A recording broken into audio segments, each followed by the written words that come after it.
अस्सलाम वालेकुम। और आज मैं आपको बास्कोफान टैबलेट पर रिव्यू दूंगा। बास्कोफान टैबलेट की एक्टिव इंग्रेडिएंट है हाइसिन ब्यूटाइल ब्रोमाइड, जो एक एंटी स्पाज्मोटिक मेडिसिन है। जो स्पाज्म होती है, मरोड़ होती है, स्मूथ मसल फैट में जो दर्द होते हैं, इसको खत्म करने के लिए इस्तेमाल किया जाता है। साथ ही इसमें जो दूसरा फार्मूला है पैरासिटामोल, यह एक पेन किलर है जो दर्द को खत्म करने के लिए इस्तेमाल किया जाता है। यह मेडिसिन जो स्मूथ मसल में जो क्रैम्प्स होती है, दर्द होती है, स्टमक में जो मरोड़ होती है, मैदा में, आंतों में आईबीएस जो प्रॉब्लम है, इन सारे मसाइल के हल के लिए आप इस मेडिसिन का इस्तेमाल किया जाता है। और आज मैं आपको इस बास्कोफान टैबलेट पर कंप्लीट रिव्यू दूंगा।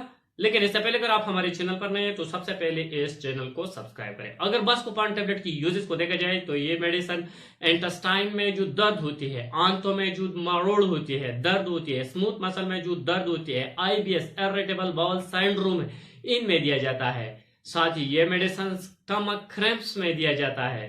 यह मेडिसिन लोअर एब्डोमिनल एरिया में जो दर्द होती है, नाक के नीचे हिस्से में जो दर्द होती है, स्मूथ मसल में जो दर्द होती है, मसाना में जो दर्द होती है, गुर्दे में जो दर्द होती है, खवातीन में माहवारी की जो दर्द होती है, मेंस्ट्रुअल साइकिल के दौरान जो पीरियड के दौरान जो दर्द होती है, इनमें बेहतरीन और अच्छा मेडिसिन है। गुर्दे में जो दर्द होती है, पेट में गैस की वजह से जो दर्द होती है, इन सारे मसाइल की हल के लिए आप इस मेडिसिन का इस्तेमाल किया जा सकता है। जैसे अगर आप पेट में गैस हो, गैस की वजह से जो दर्द हो, आंतों में दर्द हो, या आपकी स्टमक में जो क्रैम्प्स होते हैं, माहवारी के दर्द हो, या आपकी स्मूथ मसल एब्डोमिनल एरिया में जो दर्द होती है, इनके हल के लिए बेहतरीन और अच्छा मेडिसिन। अगर इसके साइड इफेक्ट को देखा जाए तो इसके इस्तेमाल से नादिया हो सकती है, वॉमिटिंग हो सकती है, ड्राई माउथ हो सकती है, कॉन्स्टिपेशन होते हैं, एलर्जिक रिएक्शन भी काज कर सकते हैं ये मेडिसिन। अगर इसके प्रिकॉशन को देखा जाए तो ये मेडिसिन जो लोग इनसे हाइपर सेंसिटिव है, एलर्जिक है हाइसिन से, इनको नहीं देना चाहिए।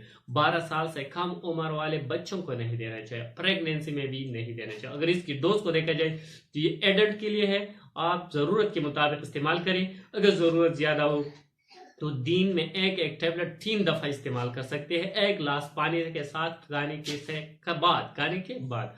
अगर जरूरत कम हो तो बीड़ी यानी दिन में 2 दफा भी इस्तेमाल कर सकते हैं। खास जरूरत जब जरूरत हो तो आप इसका इस्तेमाल करें। लेकिन जो भी मेडिसिन आप इस्तेमाल करें, इस्तेमाल से पहले अपने डॉक्टर से सलाह मशवरा करके बाद में मेडिसिन का इस्तेमाल करें। Thank you for watching.